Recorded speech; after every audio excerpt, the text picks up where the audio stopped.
Film की शुरुआत होती है जब स्कॉट हावर्ड अपने दोस्त माइक के साथ अपनी प्रमोशन की सरप्राइज पार्टी के लिए जा रहे होते हैं। यह पार्टी स्कॉट की पत्नी एनी ने उनके कामयाबी के जश्न के रूप में आयोजित की थी। पार्टी में स्कॉट, एनी, उनके दोस्तों और अपनी सफलता के लिए टोस्ट करते हैं। स्कॉट और एनी एक नया घर ढूंढने का फैसला करते हैं। वे नापा वैली में एक खूबसूरत घर देखते हैं जो खाली लगता है। तभी उन्हें एक बंदूक की आवाज सुनाई देती है और वे देखते हैं कि घर के मालिक चार्ली पैक एक हिरण को गोली मार रहे हैं। यह दृश्य उन्हें चौंका देता है, लेकिन चार्ली समझाता है कि हिरण उनके बगीचों को नष्ट कर रहे हैं। वह विनम्रता से खुद को परिचित कराता है और घर का दौरा कराने का प्रस्ताव देता है। चार्ली बताता है कि वह अपनी पत्नी एलन के कैंसर से निधन के बाद अकेला हो गया है और अब अपनी बेटी के पास फ्लोरिडा जा रहा है। स्कॉट और एनी घर छोड़ देते हैं, लेकिन चार्ली जब घर को कम कीमत पर देने की पेशकश करता है तो वे घर लेने का गंभीरता से विचार करते हैं। आखिरकार वे घर में शिफ्ट हो जाते हैं और माइक और उसकी गर्लफ्रेंड राचेल के साथ एक छोटा सा हाउस वार्मिंग पार्टी रखते हैं। माइक बाहर धूम्रपान करने जाता है, तभी उसे लगता है कि कोई व्यक्ति जंगल से उसे देख रहा है। वह अपनी सिगरेट घास पर गिरा देता है। अगली सुबह माइक और राचेल जब जाने के लिए तैयार होते हैं, माइक अपनी कार की सीट पर सिगरेट जलने का निशान देखता है। स्कॉट और एनी आइसक्रीम लेने के लिए शहर जाते हैं। एनी देखती है कि स्कॉट कैशियर से फ्लर्ट कर रहा है। वह बाद में इसे घर पर स्कॉटिस से बताती है, क्योंकि यह उसे असहज महसूस कराता है। एनी चार्ली को थैंक्सगिविंग के लिए घर बुलाती है, क्योंकि उसे उस पर दया आती है। जब चार्ली आता है तो वह देखता है कि स्कॉट ने एक टैपेस्ट्री हटा दी है, जिसे वह अपने सौंदर्य के अनुसार नहीं समझता था, और चार्ली को यह बात अंदर ही अंदर परेशान कर देती है। डिनर के दौरान माइक और राचेल भी आते हैं, लेकिन चार्ली को माइक बिल्कुल पसंद नहीं आता। वह माइक के सिर पर वाइन की बोतल मारने का ख्वाब देखता है।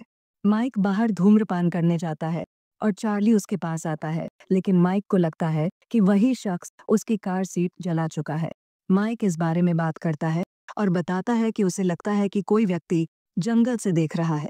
स्कॉट सुरक्षा प्रणाली लगाने के लिए एक कंपनी को बुलाता है। चार्ली गुस्से में आता है और काम करने वाले लोगों को रोकने का आदेश देता है, लेकिन स्कॉट उसे याद दिलाता है कि यह अब उसका घर नहीं है और उसे अपनी पत्नी की सुरक्षा करनी है। चार्ली दावा करता है कि जो कुछ भी उसने जंगल में सुना था, वह हाई स्कूल के बच्चे शरारत कर रहे थे।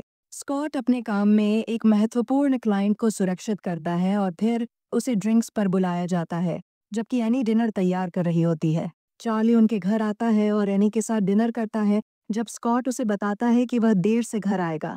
रात में स्कॉट एनी को कॉल करता है और उसे संगीत सुनाई देता है। तब एनी को एहसास होता है कि वह उससे कुछ छिपा रहा था। सच में क्लाइंट स्कॉट पर आकर्षित होती है, लेकिन वह इसका विरोध करता है और एनी के पास भाग कर आता है। वे दोनों एक छोटी सी लड़ाई करते हैं, जिसमें स्कॉट को चार्ली से भी नाराजगी होती है। रात के वक्त सुरक्षा लाइट्स जल जाती हैं। स्कॉट बात के साथ बाहर दौड़ता है, लेकिन वह सिर्फ हाई स्कूल के बच्चों को भागते हुए देखता है। हालांकि वह चार्ली को जंगल में छिपा हुआ देख नहीं पाता। स्कॉट और एनी शहर में बाहर जाते हैं। ड्रिंक्स के बाद वे एक होटल के पास से गुजरते हैं, जहां चार्ली कहता है कि वह ठहरा हुआ है। स्कॉट, जो थोड़ा नशे में होता है, चार्ली से उसके पास अपनी पत्नी के होने के बारे में सामना करता है और उसे चेतावनी देता है कि वह पीछे हट जाए, जबकि एनी असहज महसूस करती है। स्कॉट अपनी जॉगिंग के लिए बाहर निकला था जब एक कार में सवार चार्ली ने उसे एसडीडीडी हक से हटा दिया। इसके बाद स्कॉट अस्पताल पहुंच गया और उसे रात भर टेस्ट के लिए रुकना पड़ा। स्कॉट ने माइक को कॉल किया और चार्ली के बारे में जानकारी जुटाने को कहा। माइक ने बताया कि चार्ली भारी कर्ज में डूबा हुआ था और अपने कंस्ट्रक्शन बिजनेस के बंद होने के बाद बहुत से लोगों को पैसे चुकाने थे। मजबूरी में उसे अपना घर भी बेचना पड़ा, जो वह नहीं चाहता था। इसके अलावा माइक ने यह भी पता लगाया कि एलन की मौत एक आत्महत्या के रूप में हुई थी, जिसमें चार्ली की राइफल का इस्तेमाल किया गया था। माइक ने यह भी जानकारी दी कि चार्ली की एक बेटी है, कैसिडी, जिसने अपना नाम बदलकर कहीं और जाकर रहना शुरू कर दिया। इसी दौरान चार्ली एनी के घर आता है और कहता है कि उसे स्कॉट के हादसे के बारे में पता चला और वह पिज्जा लेकर आया है। स्कॉट माइक से कहता है कि एनी की जांच करने जाए। जब माइक एनी के घर पहुंचता है तो उसे चार्ली की ट्रक दिखाई देती है। चार्ली माइक को बाहर देखता है और एक कुल्हाड़ी लेकर उसे पकड़ने के लिए दौड़ता है, जिससे एनी समझती है कि यह कोई चोर है। चार्ली माइक को पकड़कर उसे कार तक वापस ले जाता है और दोस्ताना दिखते हुए उसे अपनी असली योजना बताता है कि वह स्कॉट को खत्म करना चाहता है।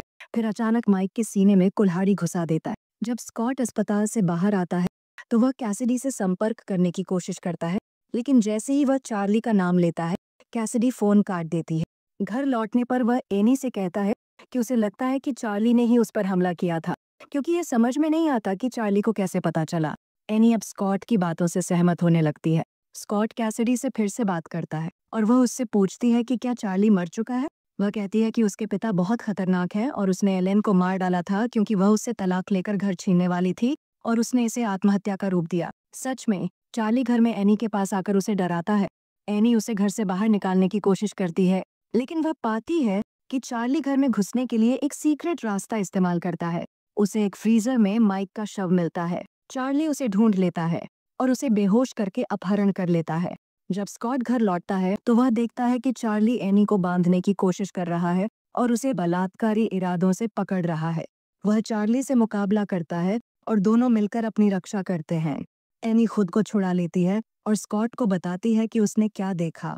चार्ली राइफल लेने के लिए भागता है और वे दोनों छुप जाते हैं। वह बिस्तर में छिपने की कोशिश करते हैं, जहां वह उन्हें लगभग खोज लेता है।